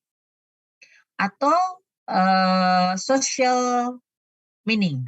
Itu banyak kan kalimat-kalimat apa saja registernya yang digunakan oleh bahwa bahasa-bahasa ini muncul untuk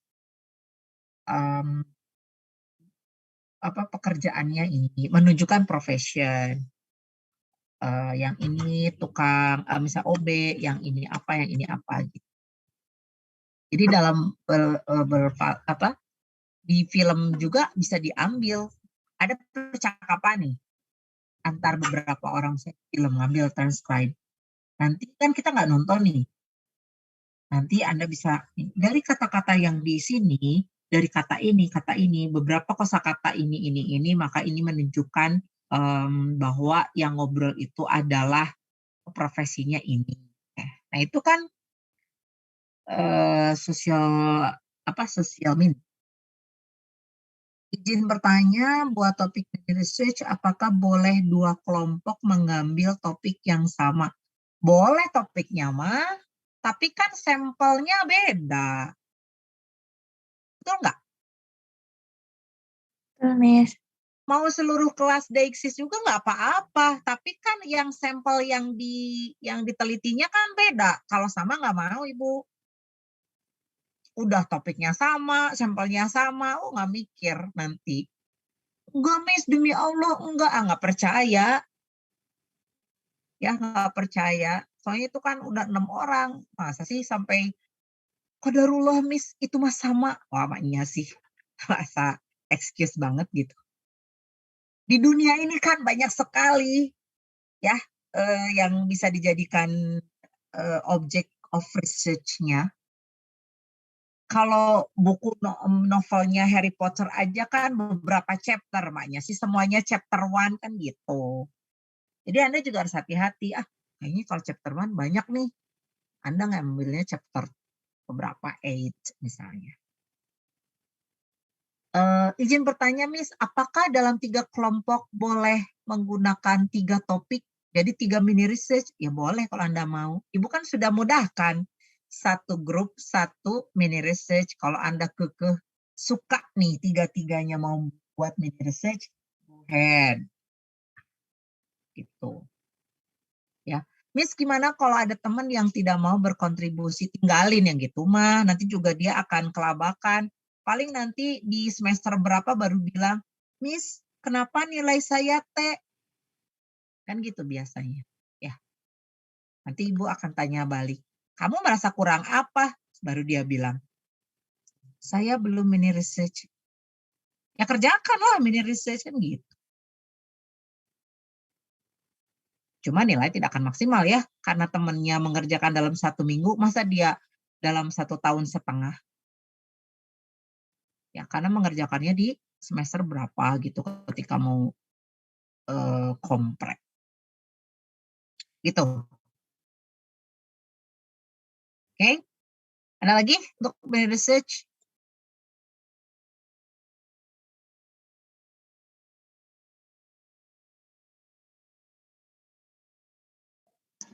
Miss, izin bertanya. Oke, gimana Ginan?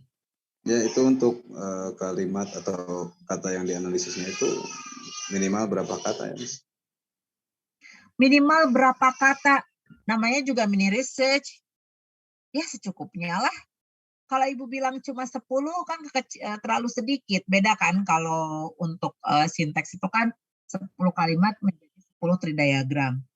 Kalau yang ini mini lah, pokoknya cakupan Anda cuma bikinnya 5-10 halaman. Kira-kira aja. Susah sih kalau membatasi untuk semantik.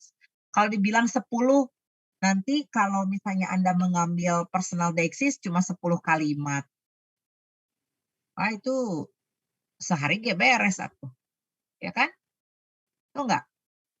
Kalau dibilangin 10 chapter, tipes Anda. Itu.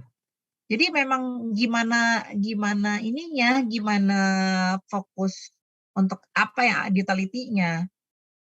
Kalau Maxim misalnya, kalau seperti interview kayak gitu kan boleh 10 percakapan dianalisis, tapi kan tidak mungkin percakapan itu cuma 10.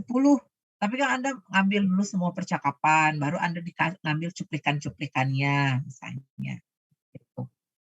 Oh iya, kalau mau Anda pakai, coba dengerin dulu deh, hasil drama kakak tingkat Anda. Anda udah pernah drama belum? Semester depan ya? Udah, Miss. Udah, Miss. Semester lalu. Short movie kemarin. Ah, udah. Semester 5. Nah, yang short movie itu coba Anda dengarkan. Ada nggak kalau untuk violation Maxim? Coba, lihat aja skripnya dulu. Gitu. Nah, jangan semuanya nanti film itu. Kan ada yang kakak tingkat, ya kan? Ada cuplikan scene berapa. Misalnya ada berapa scene biasanya kalau Anda short movie?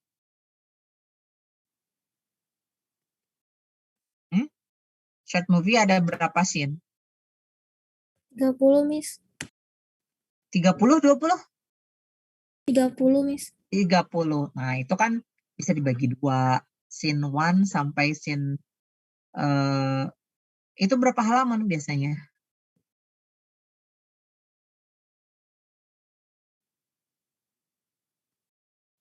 Maksudnya gini, kalau misalnya Ibu batasi, oke lah cuma scene 1 sampai scene 15, misalnya sampai 15. Tapi kalau Anda belum nemu, ya nggak bisa, tetap harus sampai scene terakhir gitu. Betul nggak? Miss, Ya. ini Rohendi, Miss. Tadi sinyalnya Rohendi. jelek. Ini mau nanya, ini kalau tentang poem bisa, Miss? Tentang puisi, misalkan Shakespeare, tentang semantic roles-nya gitu. Silahkan. Bisa nggak nanti mendapatkan semantic roles dalam puisi? Coba aja. Kan kata Ibu juga any kind of sources. Apa aja silahkan. Ya, tapi jangan buku semantik. Chapter tentang semantik, nah, nggak usah itu. Yang lainnya. Kan banyak. Di silabus tuh kan ada banyak banget. Ya. Ada tentang vague. Ada ambiguous, ya kan? Ambiguous meaning. Anda bisa mencari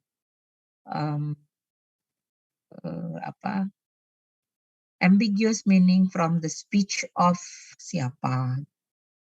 Kan suka banyak kata-kata kayak gitu. Atau metafor. Ada nggak kata-kata yang metafor dari speech-nya presiden siapa gitu. Banyak sih cakupannya, nah tinggal mau apa gitu. Karena kalau mau meneliti itu kan gini, kita tuh berdiri dunia belantara yang banyak hal, kita mau apa. Nah, nanti setelah mau apa, udah menentukan mau apa. Dari mau apanya itu, ada belantara lagi. Nanti dari situ spesifikan lagi. Gitu. Anda sudah belajar royal belum? Sudah, Miss. Sekarang ya? Iya. Ya kayak gitu. Ya. Kalau misalnya kayak royal udah masuk ke mana? Ke judul. Untuk menentukan judul kan Anda harus baca banyak, ya kan? Itu yang Ibu bilang dunia belantara tuh kayak gitu. Nah, kalau ini kan sebetulnya kalau di semantik udah ada di silabus. Udah enak. Ada lagi?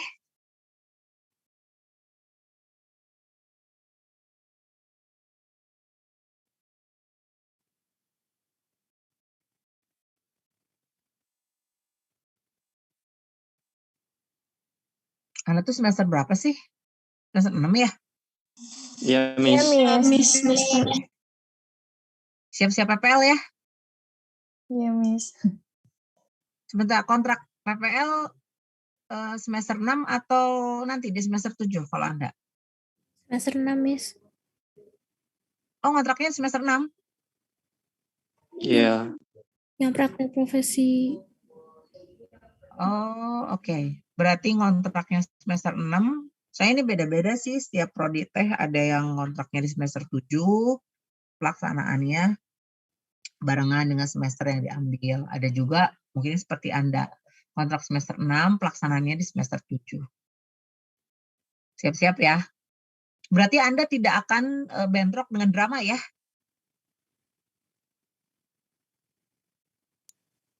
Tidak, Miss.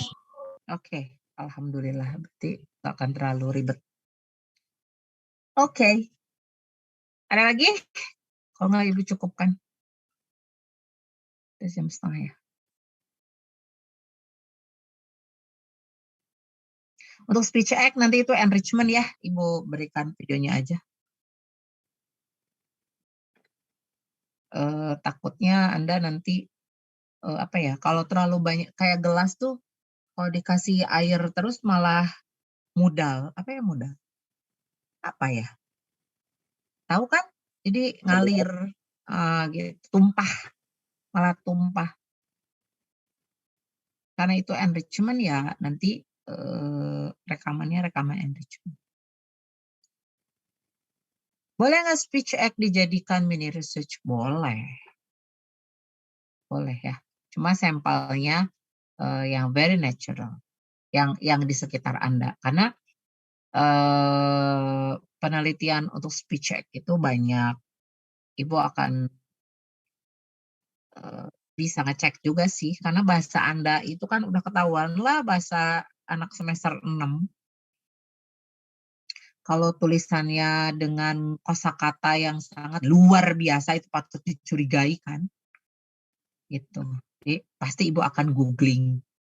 Ketemu aja, udah didiskualifikasi karena kejadian kayak gitu tuh sering sih. Ya kalau di grup emak-emak itu kan kita tuh suka banyak ngejulidin Anda. Tiba-tiba disebutkan namanya. Masa dia ngasih tugasnya kayak gini, Cina? Langsung di capture, di screenshot ya tugasnya, lalu dikasih linknya kita tuh. Oh gitu. Jadi si anak ini tak ketahuan sama semuanya. Nah, jangan sampai begitu ya. Ambil sampel-sampel yang ada di sekitar kita aja. Ya, kayak puisi misalnya kalau bisa digunakan, atau Ibu juga speech, transkrip filmnya, atau transkrip short movie, tapi jangan semuanya transkrip short movie. Karena kalau short movie itu kan milik bersama ya. Satu transkrip itu untuk satu kelas ya, kalau nggak salah, atau berapa kelompok. Ibu nggak tahu yang sistem sekarang. Kalau misalnya kelas A, berarti kan satu kelas. Atau kelas A dibagi sekian grup, berarti itu milik grup-grup. Jadi nggak bisa. Kan kadang-kadang kita grupnya nggak sama dengan dia. Ya kan? Grup satu, orangnya ini dan itu misalnya. Jadi supaya damai, aman, tentram, cari object of the research-nya itu yang ada di sekitar kita aja. Atau kalau mau menggunakan skrip drama yang kemarin, yang short movie kemarin, by agreement gitu, di grup ya, supaya disepakati oleh semua. Kalau ada yang keberatan ya jangan. Itu mungkin untuk UAS kisi-kisinya sementara ini sampai maksim ya, sampai maksim. Terus nanti soalnya kayak apa? Ya kayak gitulah psikologi mah pasti banyak. Seperti kemarin ada matching, ada multiple choice, essay, apa lagi? Oh ya, ada masukan untuk psikologi. Kalau waktu gimana? Oh, bisa diperlambat nggak? Boleh nggak, Miss? Ya, soalnya kalau diperlambatnya Anda tuh memberikan kesempatan untuk saling komunikasi dengan teman. Itu aja sih Ibu mah. Atau googling. Gitu. Makanya Ibu kalau ngasih waktu tuh suka mepet. Mepet aja Anda masih bisa googling. Sok ngaku. Aku aja. Ya. Nah, makanya kalau misalnya ada masalah, hubungannya dengan sinyal, ada masalah dengan jaringan, cepat kata Ibu. Itu kan nanti Anda diperpanjang waktunya. Kan Ibu pernah bilang, kalau Ibu itu, kalau setiap ada tes, mid test atau final test, itu Ibu diemnya nggak 3 jam, kadang 5 jam. Kalau Anda mah selesai, cuma 90 menit atau 100 menit. Ibu mah more than that. Ya, karena ada mahasiswa yang kadang-kadang ini buat lagi sama Ibu ininya, psikologinya. Oke, kamu masuk ke sini. Atau perpanjang. Jadi lihat kasusnya seperti apa. Itu. Tapi kalau Anda misalnya tes, dah tiba-tiba nggak ada nilainya, udah berapa lama baru bilang, iya waktu itu gini, Ibu nggak nerima lagi gitu mah. Ya, Ibu akan tolong pada saat real time. Tuh. Terus kalau misalnya mau nggak bisa tes, harusnya ngasih tahu dari awalnya, jangan diem aja. Tadi kasih tahu di awal perkuliahan. Kalau mau apa-apa, real time. Jangan udah sekian lama baru bilang, oh iya Miss, saya maaf tidak bisa mengikuti tes karena bla bla bla. Tesnya udah selesai. Sama Ibu akan dilayani yang gitu, karena membuat soal itu gak gampang ya. Ingat, ini kan Anda itu online. Membuat soal itu, effort yang digunakan untuk online itu, 1, membuat soal. 2, memasukkan soal ke dalam sistem. Ya kan? 3, memeriksa. Itu. Jadi ada beberapa effort. Nah, kalau Ibu membuat soal untuk 3 kelas, itu kan effortnya sekaligus ya. Tapi kalau misalnya tiba-tiba Anda mau susulan, mau apa, misalnya karena apa, kan harus diketahui dulu dong sama ibu. Oh iya, berarti ibu menyiapkan. Kalau Anda nggak bilang dari awal ujuk-ujuk itu, salah siapa? Kalau ibu mau bilang, salah siapa kamu nggak bisa ikutan, bukan salah ibu, kenapa ibu yang repot? Nah, kasarnya mah kayak gitu ya. Kalau orang yang mau susulan, mau perbaikan, udah mending ibu tuh suka, yuk siapa yang ini perbaikan. Masih mau ibu, karena perbaikan itu kan memberikan beban lebih ke dosen. Soal lagi, meriksa lagi gitu kan. Tuh, kalau orang lain kan kadang udah nggak ada lagi susulan misalnya gitu. Ya karena kayak gitu. Atau oke, tapi nggak pernah dilayani. Nah ya, jadi Anda kalau misalnya ada masalah ketika tes, bilang real time. Jadi ibu juga nggak akan memberikan soal, membuat soal atau memposting soal berulang-ulang hanya untuk Anda sendiri. Tuh. Pada saat itu misalnya ada masalah, ibu masih bisa karena masih di jam itu. Beda-beda dikit mah nanti kan ibu bisa tungguin, bisa apa gitu. Ya, jadi jangan excuse setelah beberapa hari. Kasihan PJ itu. Oke. Terus yang kedua, yang satunya lagi untuk absen. Kalau Anda absennya lupa, itu tidak akan bantu karena itu mah Anda lalai. Maaf, ini Ibnu lupa absen. Lah itu masalah Ibnu, kenapa Ibu harus bantu mengabsenkan? Ya, Ibu tidak akan bantu orang-orang yang lalai. Gitu. Tapi kalau Ibu maaf, Ibnu nggak bisa absen karena tadi error. HP-nya kecemplung. Ibu bantu. Itu mah beda. Tapi kalau Bu, maaf, nama-nama berikut ini semuanya lupa absen. Ya mau alat yang gitu mah kan Ibu bantu. Ya, kalau lupa, nanti kan Anda lupa terus. Minggu ini lupa, tenang. Ada Miss Dian yang ini sih. Jadi Ibu yang kita ngebukaan sistem untuk orang-orang yang lupa. Iya gitu ya. Sekian orang lupa lagi, diabsenkan lagi. Gimana itu? Asa tidak beretika sekali ya. Tuh. Jadi Ibu akan bantu untuk hal-hal yang kondisional ya, yang memang perlu dibantu. Itu. Tolong dipahami, Ibu akan bantu ketika Anda memiliki masalah, beritahu secara real time. Bukan lupa ya, bukan lupa loh. Tuh. Kalau lupa juga sih kalau beberapa menit mah nggak apa-apa lah.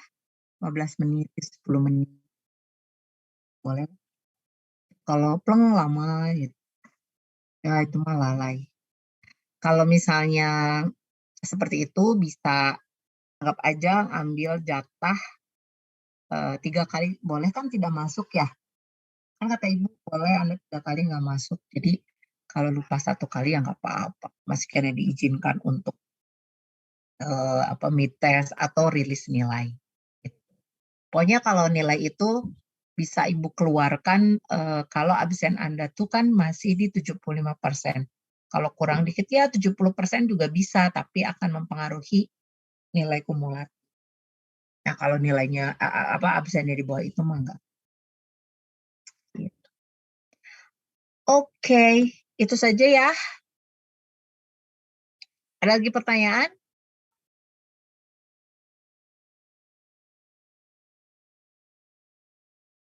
No? Oke. Nanti sampai jumpa untuk final test ya. Kita akan lakukan di hari ini semantics ya. Hari Kamis berarti. Ya, sesuai jadwal. Tesnya akan sesuai jadwal. Mini research-nya di kemarin tanggal 24 ya. Hari Jumat setelah tes. Jadi ada waktu. Miss boleh telat? Boleh. Kan ada 5% per hari.